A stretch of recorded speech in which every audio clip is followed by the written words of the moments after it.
I am 75 years old, and I have lived long enough to know when something is wrong. People believe age makes you slow, but in truth it sharpens the instincts. You learn to read silence louder than words, to notice the tension behind a forced smile. That evening, when my son Daniel and his wife Claire pulled into my driveway wearing faces that looked too calm, too deliberate, my heart whispered a warning I chose not to hear. "Mom, we're taking you somewhere nice," Daniel said as he picked up my small overnight bag, one I didn't remember packing. "Just for one night. You need a little rest." Rest. That word felt heavier than it should have. I hadn't asked for rest. I hadn't complained about sleep or stress. I simply existed in their home, quietly, trying to stay out of the way, grateful for any corner of belonging. But people who love you don't suddenly offer rest like a cold medicine. Still, I smiled anyway, because mothers do that. We pretend everything is fine so our children won't feel guilty for hurting us. The car ride was long. Longer than necessary. Claire sat in the back with me, scrolling on her phone, pretending I wasn't there. Daniel stared straight ahead, jaw tight. They didn't speak to each other. They didn't speak to me. The silence felt like a wall rising slowly around me, brick by brick. I tried to break it. "Where are we going?" Daniel didn't look at me. "Just somewhere peaceful. You'll like it." Peaceful. Restful. Quiet. Words people use when hiding something. My hands trembled slightly, but I kept them folded in my lap. The road signs grew unfamiliar, unfamiliar towns passing like shadows. I told myself not to worry, that I was overthinking, that my own children would never hurt me. But worry sits differently in the bones of a woman my age. It isn't panic, it's a slow sinking heaviness like a boat taking water. When we finally pulled into a rundown roadside motel, my breath caught. The neon sign flickered half-dead, the parking lot littered with broken bottles and cigarette ends. This wasn't peaceful. This wasn't rest. This was abandonment painted with cheap bulbs. I opened my mouth to question them, but Daniel quickly stepped out of the car, avoiding my eyes. Claire followed, anxious, tapping her foot on the gravel. Daniel handed the motel clerk my bag and gestured me forward. "It's just for one night, Mom," he repeated, too quickly, too rehearsed. "We'll be back in the morning." I knew then. I didn't know the details, but I knew. My son, my only son, couldn't even look me in the face. Still, I nodded like a fool. They guided me to a small room at the far end. Daniel hugged me stiffly, arms barely touching my back. Claire didn't hug me at all. She just muttered something about needing space and too much responsibility. Then they were gone. The sound of the car engine fading was the coldest goodbye I had ever heard. Inside the room, I sat on the edge of the thin, stained mattress and placed my bag on my lap. Something felt off. I unzipped it, expecting to find my wallet, my identification, my phone, everything I always kept in the front pocket. Empty. Completely empty. My wallet was gone. My phone was gone. Every small piece of my life they could have taken, they took it. I felt a slow, burning ache rise in my chest. Not fear. Not confusion. Betrayal. The kind that steals your breath and replaces it with silence. I lay down that night listening to the distant highway, telling myself morning would bring answers. But when I woke up, sunlight pouring through the thin curtains, I knew before I even opened my eyes. They hadn't come back. And deep inside me, somewhere old, somewhere wounded, somewhere fierce, something began to rise. People think betrayal happens in a single moment. One decision, one action, one cruel word. But that's not true. Betrayal is a slow unraveling, a series of small dismissals, tiny cracks forming over years until, one day, the whole foundation collapses. As I sat in that motel lobby, trembling and humiliated, trying to explain to the suspicious clerk that I had no wallet and no way to pay, I felt every crack I had ignored over the past decades finally burst open. I wasn't always a burden. I remind myself of that often now. When Daniel was young, it was just the two of us. His father died in a factory accident when Daniel was 5, and I became mother and father all at once. I worked 2 jobs, sometimes 3, to keep food on the table and a roof over our heads. I used to pack little notes in his lunchbox, encouragements, jokes, reminders that he was loved. He would run home after school waving them like treasure. I gave everything I had to that boy. Not because I expected anything in return, but because love, real love, is a willingness to sacrifice without keeping score. But somewhere along the way, Daniel changed. Maybe it was the influence of Claire, who always thought I was too attached. Maybe it was the years of comfort after he became successful. Maybe comfort turns people ungrateful. Maybe entitlement grows like mold when left unchecked. I don't know. I just know the calls became shorter, the visits became fewer, and the tone became colder. Whenever I needed something, no matter how small, I could see irritation flicker in their eyes. When I offered to cook, Claire said my food was too old-fashioned.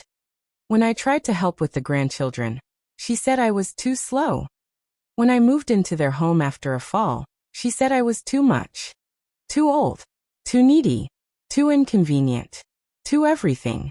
Yet for all their complaints, they never refused my money. When Daniel wanted to open his business, I used the savings I had spent 30 years accumulating. When they needed help with their mortgage, I signed the papers without a second thought. When they wanted a family vacation but couldn't afford it, I babysat for free at 72 years old, so they could relax on a beach I never got to see. And now, they repaid 30 years of sacrifice with one night at a cheap motel. When the motel clerk threatened to call the police if I didn't pay for the room, my voice cracked. Not from fear, but from shame. I had never felt so small, so disposable. Just when I thought I would collapse, a familiar voice called my name. Mrs. Hart? Is that really you? I turned and saw her. Julia Carter, one of my old students from decades ago, now a grown woman in her 40s, elegant, confident, and staring at me with a mix of shock and concern. I used to stay after school to help her with reading. She was shy, bullied, unsure of herself. Now she was a successful attorney. Who did this to you? She asked gently as she guided me to a chair. I opened my mouth, but no words came out. Shame silenced me. She handled the motel clerk with sharp professionalism, paid for the room without blinking, and sat beside me until I gathered enough strength to speak. When I finally told her everything, how Daniel insisted I rest for one night, how they drove off with my belongings, how powerless I felt, her expression hardened. Mrs. Hart, this wasn't an accident. And it wasn't abandonment, it was planned. Her voice sent a shiver through me. She explained what I had never suspected. Daniel and Claire were preparing legal documents to declare me mentally unfit, so they could gain control of my assets, my home, my pension, everything. All the cracks I had ignored suddenly made sense. My son didn't just abandon me. He tried to erase me. And that moment, sitting in a cheap motel chair, with a woman I once taught reading me the truth, I felt something shift inside me. Something steady. Something fierce. I may have been betrayed, but I was not broken. Not yet. I always believed that at 75, the world expected me to fade quietly into a corner. To knit, to nap, to talk only when spoken to. But betrayal has a way of shaking the dust off old bones. It forces you to remember who you were before life softened you. Sitting beside Julia in her office the next morning, signing papers not to surrender my life but to reclaim it, I felt something powerful rising inside me, something fierce, bright, and long overdue. Julia worked with the kind of urgency that only anger for an innocent person can create. She demanded every detail from me. Dates, conversations, signatures, everything Daniel had ever asked me to sign for convenience. She inspected the photocopies of documents he had slipped under my nose over the past year. Papers I had trusted him with, never imagining my own son would twist my trust into something dangerous. Mrs. Hart, Julia said, tapping her pen against one document. Your son tried to gain power of attorney over you. This signature isn't even yours. I stared at the page. It was my name, but the loops were wrong. The slant was unfamiliar. Someone, my own son, had forged me. I felt my heart tighten, not with sadness this time, but with clarity. All those times he said he was helping you with paperwork, Julia continued slowly. He was helping himself to your future. Her words cut clean through any remaining illusion I had about Daniel. I had excused his coldness, blamed stress, blamed his career, blamed Claire's influence. But no, this was his doing. His choice. His betrayal. Something hardened inside me. What do we do now? I asked, my voice steady. Julia looked at me with respect, a look people hadn't given me in a long time. Now, she said, we protect everything that's yours. And then we let the truth catch up to them. Over the next week, while Daniel and Claire assumed I was helpless or missing, I was anything but. I stayed in a guest suite at Julia's home, warm, safe, surrounded by people who treated me like a human being, not a burden. While there, I reclaimed everything piece by piece. First, we secured my bank accounts, closing the ones Daniel had partial access to and opening new ones he would never touch again. Second, we filed a fraud report regarding the forged signature. Julia handled the legal work while I sat beside her, hands steady, heart quiet. Third, I rewrote my will, permanently removing Daniel and Claire from it. Every dollar, every asset, every cherished belonging would go to causes and people who lived with integrity, not greed. Fourth, and perhaps most satisfying, we gathered every record, every message, every voicemail, every financial transfer Daniel had manipulated. The evidence wasn't just incriminating, it was devastating. All the while I stayed silent.